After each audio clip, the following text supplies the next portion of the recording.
Rádio Novelo. Novelo.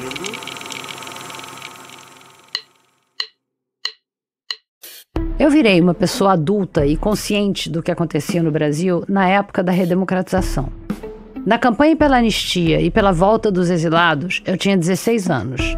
Na campanha pelas eleições diretas para presidente, eu tinha 21.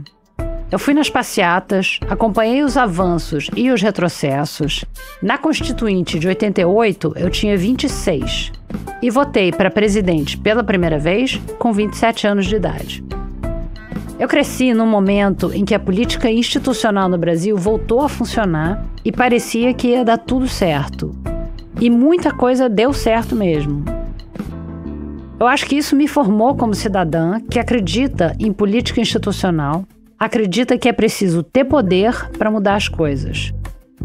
A extrema-direita e as outras forças conservadoras, apesar de se dizerem antipolítica, entenderam muito bem que é pela política institucional que as suas pautas se impõem. Não adianta ficar gritando do lado de fora, tem que entrar. Então, eu fui conversar com uma mulher que entendeu isso há décadas e foi atrás de conseguir poder para mudar o que ela considerava errado. A conversa de estreia do Fio da Meada é com a deputada federal por São Paulo, Luísa Erundina. Ela foi vereadora, deputada estadual, prefeita de São Paulo e está no 7º mandato como deputada federal aos 89 anos. Ela fala sobre o que ainda deixa ela animada na política, o que desanima ela. Ela conta que esse vai ser seu último mandato e fala, entre muitas outras coisas, da importância da renovação na política.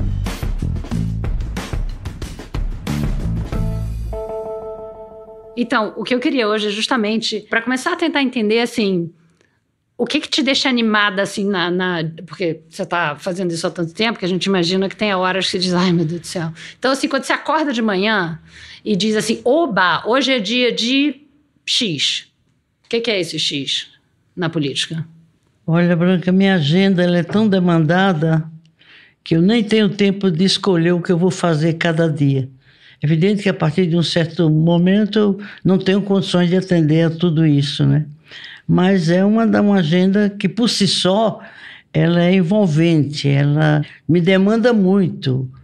Mas deve ter coisas que você gosta mais e coisas que você diz assim, bom, tudo bem, hoje eu tenho que fazer isso, mas eu detesto fazer isso, não tenho mais paciência para fazer isso. Ou então hoje eu tenho que fazer aquilo, e aquilo é uma coisa que eu gosto de fazer. O mais difícil no momento é o plenário da Câmara, né? Que é muito ruim, quer dizer, é muito desqualificado, não tem debate político, está piorando cada vez mais. Tanto é que eu não fico muito no plenário, só que chega na hora de votação. Eu fico mais trabalhando no gabinete e nas comissões. Nas comissões dá para você refletir, contribuir com as matérias que tramitam em cada comissão. As comissões às quais eu participo, ela é muito ativa. Isso aí dá prazer e, a meu ver, dá para você contribuir, né, em relação aos temas que tramitam lá pela Casa, portanto, pela Câmara dos Deputados. Tem piorado muito o nível de relação, sobretudo no plenário, e é isso que me desgosta. Eu não acho que política seja isso, né? Não há debate político. A própria dinâmica que se adota atualmente, ela não tem espaço para diálogo político entre parlamentares, entre bancadas, não tem, quer dizer... E antigamente tinha? Tinha, inclusive tinha antes o Grande Expediente. O Grande Expediente era um espaço de 20 minutos que era sorteado e que pelo menos 1 ou 2 vezes por semestre você tinha aquele espaço para aprofundar um tema, para dialogar com os outros parlamentares e a discussão das matérias. Mas o que eles definem já sobre a posição das bancadas sobre as matérias não dá margem, porque já chega pronto, não tem diálogo, a não ser quando se quer estimular aquela briga, aquela desatenção entre eles. É muito ruim. A qualidade do trabalho parlamentar piorou muito. Eu estou lá no 7º mandato e posso testemunhar que vem piorando a cada legislatura, lamentavelmente. uma pauta que não é distribuída previamente nesse momento, porque antes teria que ser publicada 24 horas antes para você, inclusive, se preparar. Mas, lamentavelmente, na atual legislatura, com o Lira à frente dos trabalhos, você não tem ideia de quais são as matérias que vão entrar. Porque ele fica discutindo com as lideranças os acertos que eles fazem sobre as matérias que devem entrar em pauta, e, portanto, é de última hora que a matéria chega, portanto, a gente não tem nem como se preparar para discutir o tema. Uma coisa que eu já vi você dizer é que você acha que o povo é o quarto poder, né? O executivo, o legislativo, o judiciário e o poder popular, né? E que, então, seria muito importante voltar às bases para valorizar esse poder popular, né? Mas hoje em dia, com essa dinâmica que você está descrevendo do Congresso, é possível isso? Não, inclusive eu acho que é o primeiro poder, só que os partidos não atentam para isso, não têm essa compreensão. Portanto, o poder mais importante é o poder popular, inclusive para fiscalizar, para controlar, para influenciar, para marcar presença em certos momentos do trabalho parlamentar. E para isso a gente tem que fazer um trabalho educativo, de educação política permanente, de que as decisões de plenário, as decisões do parlamento e mesmo do executivo repercutem sobre a vida dessas pessoas. Então eles têm que tentar interferir, né, naquilo que se aprova ou desaprova no plenário e nas comissões da Câmara dos Deputados e do Senado. Isso eu me refiro ao poder legislativo federal. Quando eu fui também deputado estadual, fui vereador, é outra coisa, porque ela está mais perto do cidadão. O cidadão está mais perto do seu representante e tem presença da população na casa parlamentar, e o parlamentar, por sua vez, tem muito mais condição de participação da sociedade organizada e do próprio mandato contribuir para a organização popular. Esse poder se exercita. É esse um pouco o trabalho que me interessa muito e me mobiliza muito, é tentar contribuir para a formação política dos cidadãos e das cidadãs em suas comunidades locais. E formar lideranças também? Exato. Se percebam como poder. E se percebam com o poder como direito de cidadania, né? E que, ao ser um poder, ele tem que interferir no exercício dos seus poderes que decorrem dele. Ele é o originário do poder. Partidos como os nossos têm que ter, entre outros objetivos, ao exercer mandatos, ajudar a construir o poder popular das comunidades locais, né, dos setores populares, da formação política, né, das lideranças, pelo menos desde o primeiro partido ao qual eu pertenci e ajudei a fundar, que foi o Partido dos Trabalhadores, isso existia muito fortemente. De organização de base. A presença dos mandatos e das lideranças junto às comunidades locais, discutindo os problemas locais e influenciando, inclusive, na participação e na formação das lideranças. E aí você qualifica o processo político eleitoral, inclusive partidário. Mas hoje há um total divórcio. Inclusive nossos partidos do campo democrático popular de esquerda estão hoje muito distantes de suas bases. Quase que terminam só contatando em períodos eleitorais. E acham que a escolha de alguém para que se exerça o mandato em seu nome lhe dá autonomia absoluta. E não. Você tem que submeter suas decisões não só ao partido, através de sua bancada, mas também ouvindo a sociedade, ouvindo os setores populares, contribuindo na reflexão com ele, e aí você qualifica o processo político, seja representativo, seja com o exercício direto do poder, que é o poder popular. Eu vi você dizendo uma vez que é um erro do Lula tentar fazer política por cima. E que o mais interessante ou o mais eficaz seria fazer política por baixo, pelas bases. Isso é possível ainda, hoje em dia? É questão de determinação da cultura política.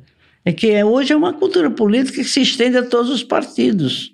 E o pior é que, muitas vezes, as lideranças locais, comunitárias, né, populares, terminam também sendo absolvidas pelos mandatos, seja em gabinetes, ou seja em tarefas que os mandatos atribuem a essas pessoas. Tem que haver uma interação maior, né, uma integração entre mandato e mandatários. Isso tem que ser um método de ação política, combinando a democracia direta com a democracia participativa. Sim. Esse trabalho eu tenho mais interesse por ele. Isso é o que você mais gosta de fazer. É o que eu gosto de fazer. E tem impacto, inclusive, daquilo que eu faço no parlamento. Tem uma coisa que eu fico pensando desse desinteresse das pessoas por política, né? Esse divórcio entre o povo e os políticos. E eu tenho a impressão que talvez a imprensa tenha um pouco esse papel, porque política é coberta através de bastidores. Não é cobertura de política pública, não é cobertura de pauta, não é cobertura dos problemas do país e das propostas que os políticos estão fazendo para resolver esses problemas, né? Na televisão, nos jornais, nas redes sociais, o que a gente ouve é isso. Fulano que almoçou com Beltrano fez um combinado aqui, que aí vai levar emenda para não sei onde. É difícil para os jornalistas, porque é assim que a política anda, né? Mas teria alguma outra maneira de trazer as questões realmente que são importantes para os cidadãos? Olha, como é que a gente vai se engajar? Porque eu não estou nem aí para quem almoçou com quem, entendeu? Eu imagino que os veículos de comunicação deveriam ter profissionais designados para acompanhar o funcionamento de algumas comissões, o funcionamento de uma pauta que esteja sendo, né, discutida num determinado momento, e a partir daí até influir, porque a presença da imprensa, dos meios de comunicação no debate político influencia, evita-se essas posições que não se tomam publicamente e ocorrem nos bastidores. O mercado, as pessoas que estão interessadas em políticas que tramitam no parlamento, têm seus técnicos e seus representantes assistindo às reuniões. As comissões permanentes, você logo percebe que tem representantes de empresa qual, de setor X, que estão lá, inclusive, barganhando com os parlamentares suas posições. Defendendo suas posições, né? Ou pedindo explicações, sabe? Eu acho que a imprensa, para ter informação mais vivas, mais candentes do dia a dia do parlamento, era acompanhar aquelas comissões cuja pauta sejam mais de interesse público, e esse veículo de comunicação captaria informações e até faria ao mesmo tempo, hoje com os veículos virtuais, né, de comunicação instantânea, fazer no curso de um debate numa comissão. Esse poder da imprensa mais antiga, né, está sendo transferido para a internet, né, hoje em dia, como a gente está vendo, né? Como é que você, como política, se adapta a isso? E você tem um TikTok muito animado, não sei se você vê seu próprio TikTok, mas você tem um TikTok muito animado. Você entende a importância, tanto que a sua imagem está lá e tem uma presença forte, com muitos vídeos. A impressão que eu tenho é que a direita não só tomou conta das redes sociais, que são a maneira como as pessoas se comunicam, mas é na direita que surgem as lideranças jovens, com as quais a gente vai ter que lidar por muitos e muitos anos, entendeu? Eu fico pensando nos meus filhos, vão ter que lidar com essas pessoas por décadas, que são pessoas jovens que estão surgindo agora, e eu não vejo isso na esquerda.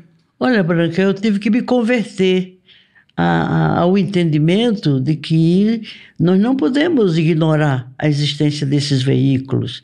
Temos que nos capacitar, inclusive, para usá-los na relação com a cidadania, com a sociedade, não obstante nossas idades, a minha em particular. Mas, em geral, eu tenho um bom profissional da área de comunicação, que também é militante, não partidário, mas é militante, identificado com as questões que caracterizam o mandato, enfim. Então, eu tenho me melhorado. Eu já fui muito mais afastada desses meios. Eu não entendia, nem priorizava, né, da importância que é isso no contato e da formação política das novas gerações. Eu tenho que dialogar com os jovens. Aliás, eu tenho uma relação muito fácil com os jovens. Não sei se é minha cara de avó, sei lá. Sabe? Os jovens se dão bem comigo e eu com os jovens. Então isso me obriga a estar mais identificado com aquilo que para ele é mais importante. Então eu tenho procurado melhorar. Não estou te dizendo que eu sou uma pessoa totalmente capacitada para usar esses meios de forma pedagógica, inclusive, né? Mas você não precisa ser, né? Quer dizer, se você entende que isso é importante, quer dizer, esse é o ar que a gente respira, né? Não tem como dizer, não gosto, acho ruim. E isso, a direita está muito mais avançada. Ao contrário que de nós. Nós estamos muito atrasados. Não, você até que não está, não. Você está talvez até preconceito, sei lá. Né? Aquela visão muito conceitual, teórica da política. Talvez a gente tenha que estar mais ativa, mais atenta ao cotidiano, né, das pessoas e particularmente dos jovens. Quais são as questões que estão interessando, o que está atraindo o interesse e a atenção do jovem. A gente tem que pesquisar isso, tem que se identificar com isso, para não se distanciar mais ainda deles. Eu não quero que o jovem me veja com posições que ele desconheça ou descolada da realidade. E eu me preocupo também de contribuir para que os jovens se interessem pela política, percebam a importância, o impacto da política nas suas vidas, imaginando, inclusive, que eles serão os nossos sucessores, digamos assim. Porque antes, quando tinha um movimento estudantil mais organizado, mais politizado, no bom sentido da politização, da participação na vida das comunidades locais, o jovem se politizava antes, se formava politicamente antes, né? A vida estudantil, a própria política estudantil, ou então como trabalhador na política sindical, sabe? Ou nas comunidades locais, na luta pelos direitos sociais de cada comunidade. Os jovens, as pessoas, se politizavam mais cedo, se formavam mais cedo, se envolviam mais cedo do que hoje. Então, onde é que eles estão? Eles estão nas redes sociais, que, por sua vez, não estão nem sempre acompanhando o dia a dia das comunidades, das pessoas. Enfim, eu me preocupo, minha posição nas questões pessoais e do mandato, de manter uma linha de absoluta coerência. É uma coisa que eu zelo muito pela coerência. E pela é uma das comunicação, virtudes então, mais importantes de uma liderança política, é a coerência. Porque a coerência passa para o outro a verdade, e se ele não é coerente, ele nega a coerência como uma qualidade e um valor na política. Eu tenho a impressão que, e eu queria saber de você, assim, como resolver isso? Porque eu sou uma pessoa, eu acredito em política institucional, sabe? Eu acho, assim, que a sociedade civil tem um papel fundamental, como você falou, de fiscalizar, de verificar, de propor pautas, de propor agendas que são importantes, eu acho fundamental. Mas tem que ter poder. E quem tem poder é quem está lá, é quem é eleito. Então, eu tenho a impressão que a sociedade civil progressista, de um modo geral, e os jovens especialmente, se divorciaram da política institucional a ponto de que as pessoas, enfim, não querem se candidatar, não querem se eleger ou não acham que é importante. Tem uma ONG, sei lá, de meio ambiente, então vai trabalhar na ONG de meio ambiente, que tem um trabalho fundamental, mas precisa de alguém dessa área, de muitas pessoas, na verdade, dessa área, se elegendo, para que mude essa dinâmica que você estava explicando para a gente do Congresso, né? Então, como fazer com que as pessoas voltem a acreditar, que eu acho que acreditavam antigamente, especialmente, eu tenho 62 anos, então eu vivi a redemocratização do Brasil quando eu era jovem ainda, então por isso até que eu tenho essa cabeça de acreditar na política institucional, porque eu vi aquilo funcionando, né? Na Direta Já, na Constituição de 88. Claro. Como fazer para que as pessoas entendam que, gostando ou não do que está acontecendo no Congresso, é lá que você tem que estar, no Executivo e na Câmara de Vereadores, na Câmara Estadual. Estão sendo atendidos ou desatendidos. Eu achei você importante colocar essa questão, porque, por exemplo, o baixo nível de participação de certos segmentos, mulheres e outros segmentos da sociedade, e que nem sempre atentam para a importância do poder. E o poder é necessário. Por que os direitos das mulheres estão pouco atendidos, esses direitos?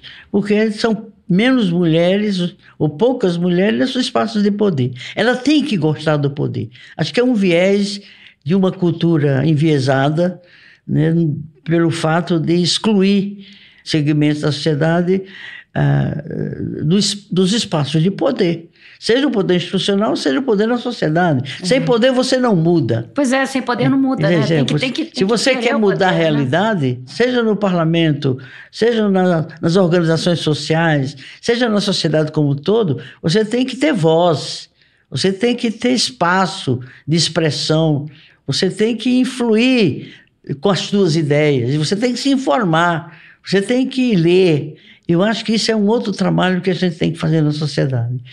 Porque é, inclusive, uma das razões pelas quais nós mulheres somos subrepresentadas. Nossa formação doméstica, na escola, na sociedade, nos espaços que a gente frequenta, não tem muito cuidado com essa preocupação de que a mulher ela tem que ser detentora de poder. Mulheres negras, então, tem pouquíssimas, né? Tem que ter poder, tem que querer o poder, né? Há uma deficiência de formação de achar que o poder corrompe, que o poder é sempre ruim, que o poder é exercido sempre contra o interesse coletivo, público. Não, o poder é necessário. Sem poder você não muda a realidade. Então você precisa querer o poder, disputar o poder, conquistar o poder, tem que transformar o exercício desse poder. Não pode exercer da mesma forma, sabe? Interesseira, nem sempre ética, sabe? Nem sempre transparente. Quer dizer, são as qualidades que devem informar, né, o exercício do poder, e todo cidadão deve querer o poder, disputar e conquistar o poder. Tem uma coisa que eu já entrevistei algumas mulheres na política, e um ponto comum que eu vejo em todas elas, e eu acho que não é o seu caso, que você entrou muito cedo, né, muito cedo, já com 25 anos, mas uma coisa que eu vejo é que a maioria delas, aliás, todas as com que eu já conversei, elas entraram na política por sugestão de outras pessoas. Então vem o partido, ou vem o marido. O marido, ou vem a área de onde a pessoa é, sei lá, eu entrevistei a Cátia Abreu uma vez, por exemplo, foi uma entrevista muito divertida de fazer. Então ela falou que foi a associação da qual ela era parte, que falou, você é que tem que ser a candidata. E a reação dela, e de todas as outras com quem eu já conversei, era dizer, eu? Mas por que eu? Não, eu estou aqui, eu sou chefe dessa associação, é isso que eu quero fazer? Não, eu não posso e tal. E as pessoas insistindo, e aí ela vai. Quer dizer, tem uma dificuldade grande que é estrutural, porque a gente sabe que a vida da mulher na política é muito difícil, sofre muita violência, sofre muita agressão, né? Sofre muito sexismo. Sim. A gente viu o que aconteceu com a presidente Dilma, né? Sim. As críticas que faziam a ela eram muito mais críticas sexistas do que políticas, né? Então tem uma dificuldade das mulheres de fazer isso, dizendo assim, não, eu sou aqui, eu sou uma líder dessa área aqui, eu entendo muito bem desse assunto, eu sei o que eu quero fazer aqui no meu bairro, na minha cidade, no meu estado, e eu quero me lançar. Não, precisa ser um homem, ou um partido, ou alguém dizendo vai. Aliás, viu, Branca, quando eu estava na prefeitura, um dos preconceitos contra mim era a preocupação de saber qual era o homem que mandava no meu governo. Porque eles achavam que não era eu que não conseguiam acreditar, né? Não. Certas pessoas, certos setores, não acreditavam que eu desse conta. Até por conta das minhas características. Eu era vítima de preconceito. Vítima, não gosto muito da ideia de vítima. Era alvo de preconceito por ser mulher, por ser nordestina, né, por ser assistente social, viver na luta com a população mais carente, as favelas, os cortiços, enfrentando os conflitos. Puxando os cordões. Nunca tinha tido uma mulher à frente dessa prefeitura. O poder não era só masculino, era de uma classe social. A classe dominante, as classes... Continua sendo, né? E continua sendo. Então, para eles foi um susto a minha vitória. Primeiro, eu não acreditava que eu fosse dar conta. Acho que o meu próprio partido não acreditava. É mesmo? Tanto é que foi uma disputa com um companheiro de partido, com o Plínio de Arruda Sampaio, numa prévia. Foi a primeira vez que um partido fez uma prévia. Dezenas de debates na periferia, nos núcleos, que naquele tempo o PT tinha uma estrutura de base muito forte, muito ampla, muito intensa, muito ativa. Então, nós disputamos em cada região da cidade, em cada pedaço da cidade, eu e o Plínio e outros candidatos de menor peso na disputa. Foi muito interessante. É bom para todo mundo isso, né? Inclusive para você como candidata, né? E é importante que a gente ocupe esses espaços que predominantemente é ocupado por homens, né? Para você dizer, não, eu também sei governar. E para as outras pessoas poderem olhar e dizer, não, tá lá, a Erundina é prefeita, está sendo uma ótima prefeita. É lógico. Eu também posso ser candidata. É lógico. Também posso cumprir esse papel. E ela tem até mais sensibilidade, mais capacidade de entendimento, de paciência, da índole feminina, né? Mas e também com a mesma... Você acha que você tem mais paciência, assim, mais capacidade de empatia? Eu acho que eu tenho mais... Não, eu ouço mais, talvez. Eu valorizo mais o que o outro tem a dizer. Né? E, sobretudo, tendo eu que decidir por último. Eu reunia o secretariado toda semana. Todas as questões que transitavam na minha mesa para eu decidir, eu discutia previamente com o secretariado. A proposta de fazer um governo radicalmente democrático implicava uma democracia interna. Eu não precisava impor questões que eram específicas de determinadas áreas, sem antes submeter ao coletivo do colegiado de secretários. Não que eles me dissessem como eu deveria decidir. Eu decidia com plena autonomia minha, mas depois de eu escutá-los, de ouvi-los. Às vezes criticavam, chamavam de democratismo. Não, porque... Democratismo? Em outra prefeita que teve na cidade, quando a gente cobrava democracia participativa, mas demora muito, dá trabalho. Tudo bem, mas qualifica a decisão. Democracia dá trabalho mesmo, né? Dá trabalho, mas também qualifica. Claro. Eu nem sempre decidia o que a maioria do secretariado tinha definido, mas eles me subsidiavam, seja que fosse a favor ou contra uma determinada questão, eu estava melhor informada, preparada para decidir e para ter segurança na minha decisão. Porque para isso que serve o secretariado. Então, ela é mais educadora, acho que a índole da mulher feminina é mais educadora. E como tal, na política, a forma de ser, de ouvir, de valorizar o outro, entende? Eu acho que isso contribui. Não é que não tenha mulheres também autoritárias, prepotentes, donas da verdade, também tem, porque isso é um viés de uma cultura, né, dominadora, machista, patriarcal, e aqui a gente vem trazendo esse viés, muitas vezes, na nossa deformação, né?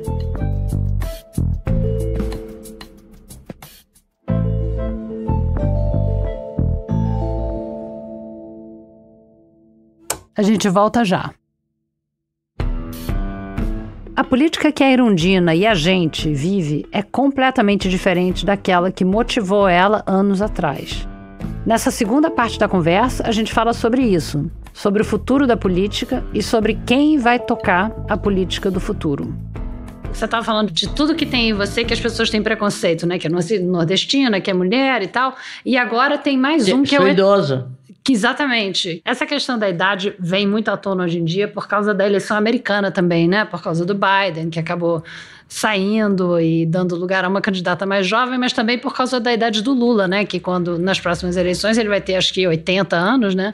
Então é uma discussão que entra aqui no Brasil também, né? O que você acha, assim, no caso de um presidente, que é um cargo muito difícil, né? Assim, é um cargo que exige muito, muito da pessoa, né? O que você acha dessa discussão do Biden, do Lula, de se eles devem ou podem se candidatar ainda? Depende do que cada uma dessas pessoas, como se encontra nesse seu momento, sabe? Seja no caso do Lula, ou seja no caso do Joe Biden, o Biden estava realmente debilitado. Parecia mesmo. Né? Se a pessoa está lúcida, está inteira, motivada e mobilizada, não é questão do número de anos que torna uma pessoa mais ativa ou menos ativa. Claro que eu não estou dizendo que eu não tenho limites, mas não são limites. Não parece ter muitos, não, viu? Hein? Não estou vendo muitos, não está parecendo ter muitos limites, não. Então não dá para... Quer dizer, por que eu hoje ainda estou no mandato? Será o último, evidentemente.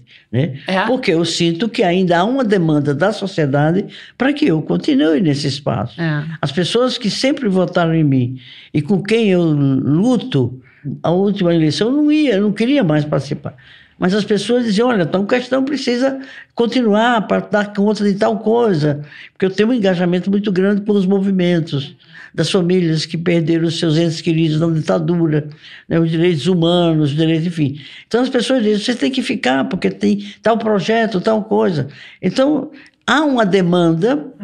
Quando você se sente demandada a permanecer numa tarefa e se acha em condições de exercê-la plenamente, não tem por que sair. Não tem porque não. E no caso do executivo no Brasil, quando é que é a hora de formar uma nova liderança, de procurar novas lideranças? Mas sempre é necessário, sempre. Não é para chegar a todo mundo ficar velho para poder vir jovem, não. Ao contrário, acho que desde o primeiro momento os jovens têm que ter chances de conhecer a política, de se apaixonar por ela. No meu tempo, a gente se apaixonava pela política, na perspectiva de mudar a realidade. A gente é idealista, era e é, eu sou idealista. O que é que me mantém ativa, animada, mobilizada? Né? É o sonho. E para ser sonho, não cabe numa vida de 90 anos, que é o que eu tenho. O sonho, tem que ter os jovens perpetuando esse sonho. Os jovens também, né? Sonhando. E como faz para formar, quer dizer, no campo progressista, de modo geral, né? Mais que na esquerda, parece ter pouca renovação, quer dizer, a gente não vê pessoas jovens mesmo, que eu digo, não jovens... Enfim, porque, lamentavelmente, a política não mobiliza mais o jovem. Mas mobiliza os jovens de direita. É porque ele já tem um interesse de classe que interessa aquilo que a direita defende. Que deveria ter um interesse de classe na esquerda também, né? O jovem que em algum momento, né, teve contato com uma política de uma concepção de esquerda, não vai ser cooptada pela direita. O jovem, em geral, ele é idealista. O jovem quer coisas grandes, quer sonhos grandes. Mas cadê esses jovens na política progressista? Porque a gente porque nós, lamentavelmente, o nosso exemplo... Os exemplos dos políticos, das lideranças políticas, não cativa ninguém. A gente estava falando de como se dá o trabalho no Congresso. Os jovens olhando aquilo lá, vai se animar, vai sonhar fazer aquilo, vai achar que aquilo vai promovê-lo, né, para ser uma pessoa... Vai achar que não tem resultado, né? O jovem está atraído por desafios. Ele tem que querer ousar. E isso parte desde a família, da escola. O movimento estudantil formou muita gente, né, naquele tempo. Tem uma questão de dar espaço. O movimento sindical, por sua vez, formou seus membros. Sim. Hoje não, a sociedade está desmobilizada. Mas não a direita. Não a direita, né? Então, quer dizer, a direita... A direita a partir de um certo momento, né? De agora. Esse fenômeno aí... De coisa de... Desde 2013. Exatamente, desde 2013. Um marco de um retrocesso institucional e político foi 2013. Não pela onda que ocorreu, a despolitização daquela onda. De um mês, multidões na rua, mas sem uma bandeira política, sem uma pauta política, sabe? Isso que era massa, e massa não muda nada, nem forma ninguém, entendeu? Mas a partir daquilo lá, veio o impeachment da Dilma, o Bolsonaro, e até hoje o que nós estamos vivendo. Isso de você ser chamada, outro dia eu vi você sendo chamada de patrimônio nacional. Isso, como você se sente assim? Acho que é isso. Talvez eu vou ter precedido, né, mais gente da minha classe social, eu como classe social, eu como gênero, como mulher. E da minha idade também. Então, não é falsa modéstia, não. Eu não acho que isso... Eu fui uma pessoa que, no tempo, fui antes, né? E tive que enfrentar todos os desafios, os enormes desafios. E também a minha formação pessoal, né? Como pessoa, como cidadã, a minha origem de classe me formou também, né? Eu sou o que eu sou hoje, eu fui o que eu tenho sido em tudo que eu faço, seja na minha vida profissional, seja na minha vida política, pela minha origem de classe. Me marcou profundamente. Eu muito jovenzinho, muito jovem mesmo, adolescente, sofrendo as migrações por conta de seca. Eu muito criança, nas piores condições, como relata Graciliano Ramos no Vidas Secas, era aquilo. Eu, muito criança, 5 aninhos, os adultos iam a pé, as crianças iam nos caçoás montados em cima de animais. Num calor, do sol de seca no Nordeste, e você sertão, ia pequenininha na região num área. caçoar, assim. Eu me lembro, e a consciência de que os meus pais estavam preocupados, estavam sofrendo, estavam aflitos, sabe? E a criança já percebe isso. E eu me lembro que, eu bem criança, eu já me segurava para não chorar, para que eles não me vissem chorando. Te juro, não é a virtude, as circunstâncias de vida me formaram para isso. E isso eu também traduzo para tudo. Por exemplo, a primeira ruptura que eu fiz na minha vida foi não ter me casado. Porque a minha geração, mulher, casava muito cedo e reproduzia aquele modelo de família numerosa, muito pobre, excluída do bem principal, que é a terra, numa região árida, que não tinha água, ou tinha água, mas não era dividida a água. Tinha os açudes das terras dos proprietários de terra, construídos pelos camponeses sem terra, em época de seca, mão de obra barata, para ele não morrer de fome, e ia construir os açudes da terra dos ricos, dos latifundiários. Então, tudo isso me formou ao ponto de dizer, eu não quero reproduzir esse modelo.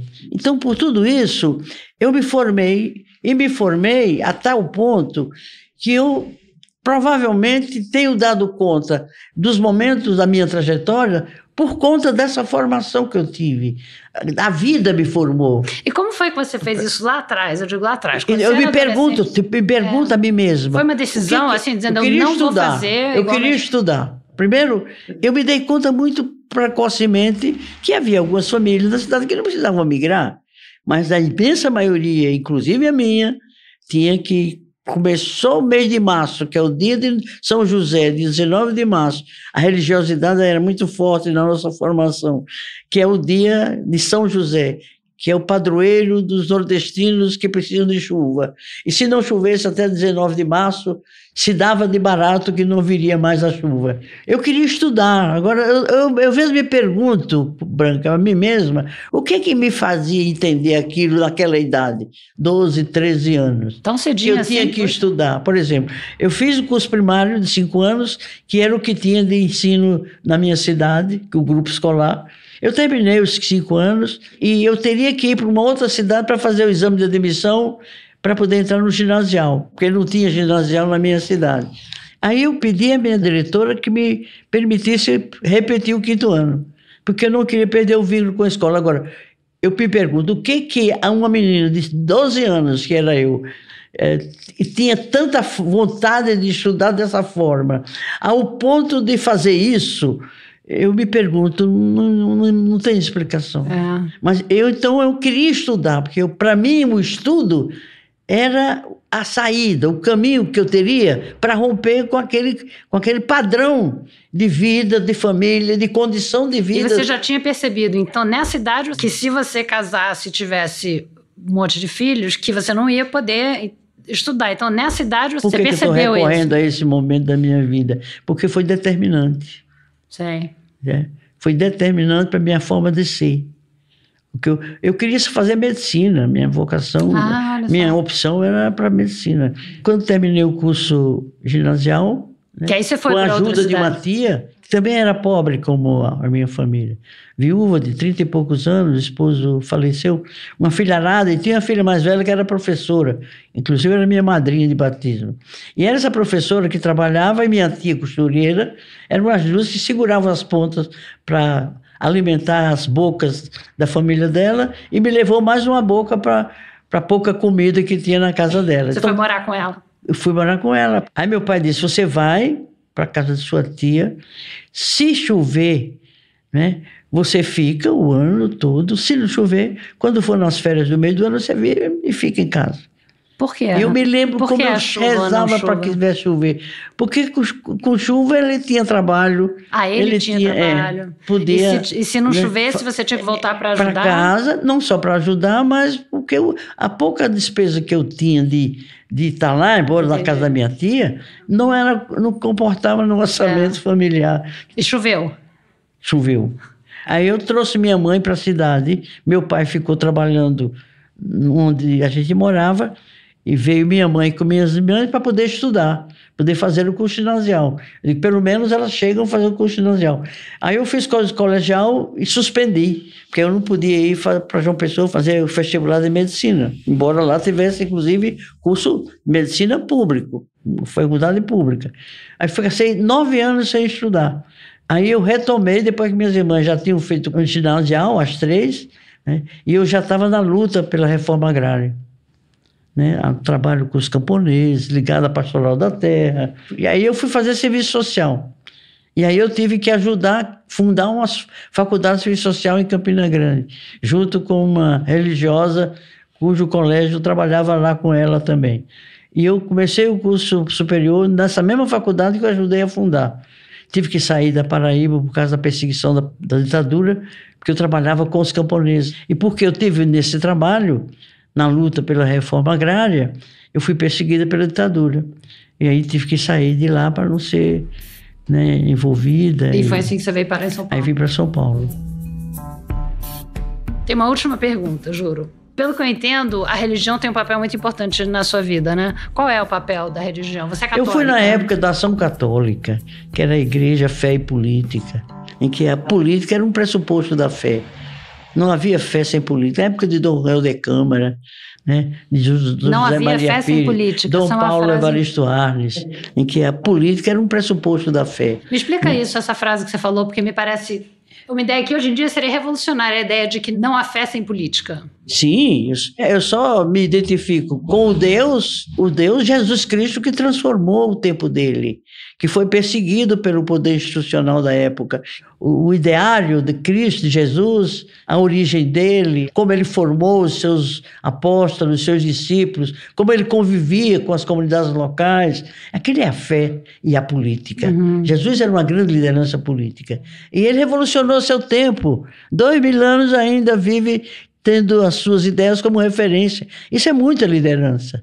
Isso é muito carisma. E você ainda hoje é a mesma coisa. E você vai à igreja? Você frequenta a igreja? Vai à missa? Não, deveria ir mais do que eu vou, né? Não tem tempo, né, também, né? Fazendo campanha para todo mundo. Eu não tenho, assim, aquela obrigação, tem que, sabe, todo domingo tá na igreja. Mas de vez em quando vai. Mas eu sinto falta. Eu sinto falta se eu não rezo. Não é que eu vou rezar um terço, como eu rezava antes, porque eu não tenho nem tempo mais de rezar um terço. Imagina. Tá? Mas rezo tempo, menos, né? Mais profundamente, quem sabe compensa. Porque a fé é isso, é você viver o teu dia a dia. E a fé baseada exatamente na fraternidade, no sentido do amor, da compreensão, né, do respeito ao outro, da valorização do outro. Eu acho que eu fui prefeita diferente também por conta disso. Nas relações minhas internas ao governo e externas na relação com o povo, esses valores estiveram presentes também. Acredito que sim. Não é uma coisa, eu vou fazer isso. É espontâneo, sabe? É da minha natureza, digamos assim. É da minha natureza. Que maravilha. Pô, a melhor maneira de concluir a entrevista. Muito obrigada. Obrigada. Muito obrigada. Esse foi o Fio da Meada. Obrigada por ouvir. No site da Rádio Novelo, você pode encontrar a transcrição do episódio. E se você quiser saber mais sobre o podcast, a gente está no Instagram e no Threads, no @radionovelo. Dá para acompanhar a gente também no Blue Sky, no @radionovelo.com.br. E segue o Fio da Meada no Spotify para não perder nenhum episódio. Também estamos disponíveis nos outros aplicativos de áudio.